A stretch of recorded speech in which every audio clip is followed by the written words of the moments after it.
Recently, traveling by train in the US has become hotter than ever. People no longer consider trains as just an old means of transportation, but more and more people choose to travel, especially on big holidays like Thanksgiving. Amtrak has just announced the number of 34.5 million passengers in fiscal year 2025, an impressive number, Roger Harris, president of Amtrak, affirmed. There's a genuine interest in passenger rail travel throughout the country. But because of such a rapid increase in passengers, Amtrak is facing great pressure: how to have enough trains replace old cars and increase service capacity. So does Amtrak dare to invest to change the future of American transportation? Or will you miss out on a golden opportunity right in front of you? Tune in today with On the Trains. To meet this demand, Amtrak has put a clear strategy in place. Amtrak's strategy. This year's Thanksgiving comes as Americans are increasingly looking for more convenient, predictable, and comfortable ways to travel. After multiple disruptions and delays in the airline industry due to the government shutdown, passenger traffic has shifted to alternative means of transportation, including trains. Recognizing the opportunities and challenges, Amtrak has developed a well-thought-out strategy to meet the surge in demand. First, it encourages customers to book early. Amtrak statistics show that during last year's busy holiday season, more than 1.2 million passengers traveled on American Railways trains. Due to the high demand, the service expects trips to popular destinations to sell out. Forecasts from AOA show that nearly 82 million Americans will travel during Thanksgiving week this year. Many travelers see Amtrak as a cheaper alternative to flying, which saw many flights delayed and canceled before the government shutdown ended on November 12th. Amtrak conducted a survey earlier this month that found 48% of travelers who booked with Amtrak chose lower fares over flying. Depending on the destination and when they are booked, some Amtrak fares can be less than half the price of a plane ticket, according to the airline's website. Elliot Hamlish, Amtrak's executive vice president and chief commercial officer, said Amtrak offers a comfortable, convenient alternative to crowded freeways and crowded airports year-round, especially during the busy holiday season. Not only does this help passengers save money and avoid the risk of sold-out tickets, it also helps Amtrak plan its service from adding more cars to adjusting schedules more appropriately. Flexible ticketing policies with the ability to change via the app also give passengers peace of mind when booking early without worrying about missing out on plans. In addition, Amtrak has expanded its service by adding more cars on its Northeast routes, focusing on major cities such as Washington, D.C., Philadelphia, Boston, and New York during the peak period from November 25 to 30. This expansion is aimed at avoiding overcrowding and improving the passenger experience. The optimized service makes passengers more comfortable and reduces pressure on other modes of transportation such as planes and cars, which are struggling. While train travel still accounts for a small proportion compared to car or plane travel, the 8.5% year-on-year growth shows a positive change in travel habits, especially for passengers looking to avoid traffic jams, delays, and stress at the airport. With the increased demand for travel, will Amtrak have enough trains to service the upcoming holiday season, especially around Thanksgiving? We'll find out in the next section. And first, we're looking to hit 10,000 subscribers, and your support is what will get us there. Thank you. Capacity crisis. Amtrak cannot delay buying new trains. While Amtrak's ridership continues to grow steadily, one crucial fact continues to shape the entire future of passenger rail in the U.S. Amtrak doesn't track how many passengers it turns away. This means the country has no accurate way to measure the decline in demand for how many people want to ride but can't because all the seats are taken. In other words, the U.S. passenger rail market may be much larger than most people think, but the system is too constrained to realize its true potential. At the core of the problem is fleet size. Amtrak's trains aren't just old. They're too short, too few, and spread too thinly across the nation's rail network. A recent industry report highlighted how limited car capacity has been limiting growth, especially through the crucial Chicago hub. The report warns that between 2028 and 2030, ridership growth is expected to slow significantly due to a shortage of rail cars and stalled state-funded expansion. Simply put, demand is growing, but Amtrak doesn't have enough trains to meet it. This is why transportation advocates are now calling on U.S. Transportation Secretary Sean Duffy to step in and direct Amtrak to buy a large number of new rail cars, passenger cars, sleeper cars, dining cars, and crew dormitories. The recommendation is bold but clear. Amtrak needs at least 1,086 new long-distance rail cars, enough to double its fleet. The price tag, about $3.6 billion, is tiny compared to the federal transportation budget. but it would fundamentally reshape Amtrak's ability to grow. Advocacy groups are also calling on passengers, advocates, and the rail community to take action.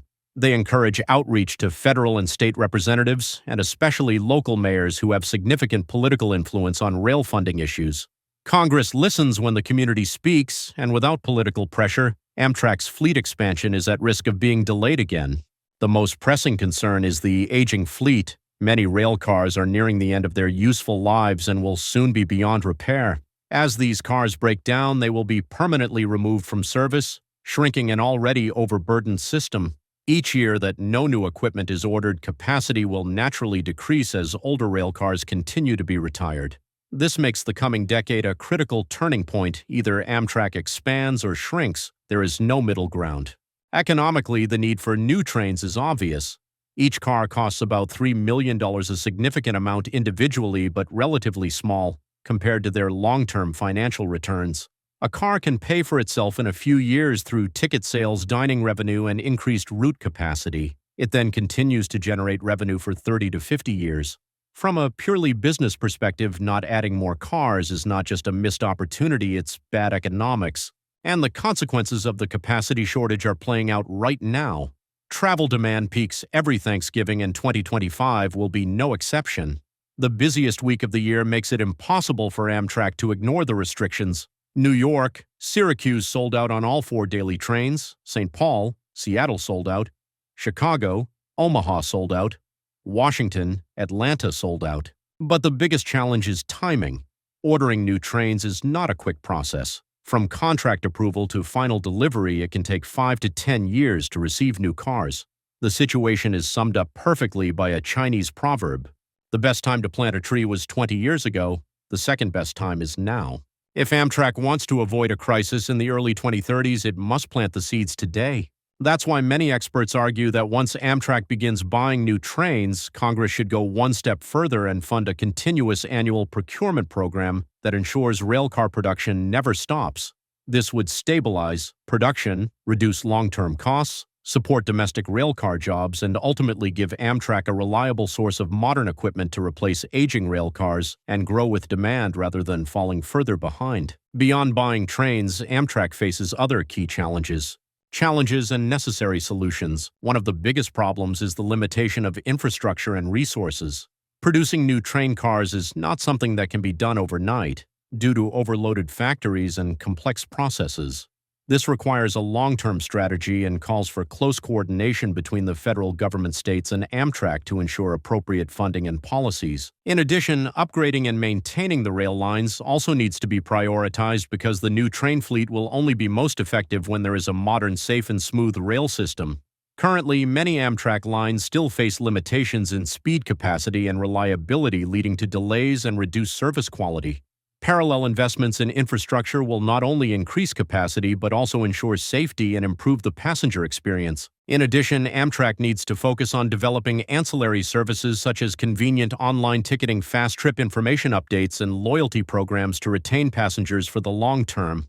Competition with other modes of transportation, especially cars and airlines, requires Amtrak to not only improve the quality of trains and services, but also create a clear difference in the travel experience. Finally, support from the community, legislators, and consumers plays a key role in promoting important investment projects.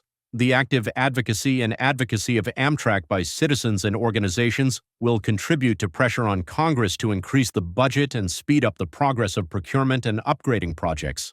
Because only with comprehensive cooperation from many sides can Amtrak truly meet the expectations of society and become a solid pillar in the national transportation network. Now let's see how public opinion reacts to these developments. Public reaction. As Amtrak is facing increased demand and pressure to buy more trains, the reaction from the passenger community and rail transportation interest groups has become very lively and multifaceted. During important holidays such as the upcoming Thanksgiving, the increase in ticket prices is also a concern for many passengers. There are some people complaining about the very expensive Acela train fares even when they book tickets in advance. The ticket prices are still sky high.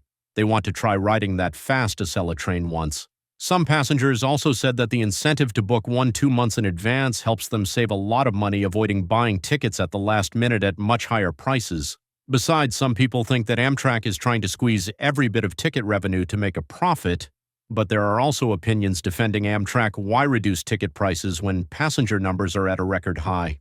Overall, the public response shows a high demand for Amtrak service and a desire for the airline to balance fares and service quality to continue to attract more passengers, especially as Amtrak expands its fleet and improves the customer experience. Amtrak is on the threshold of a major change. Can they meet the increasing expectations and needs of passengers in the near future? If you know any good information about this issue, please leave a comment below to let me know more. See you.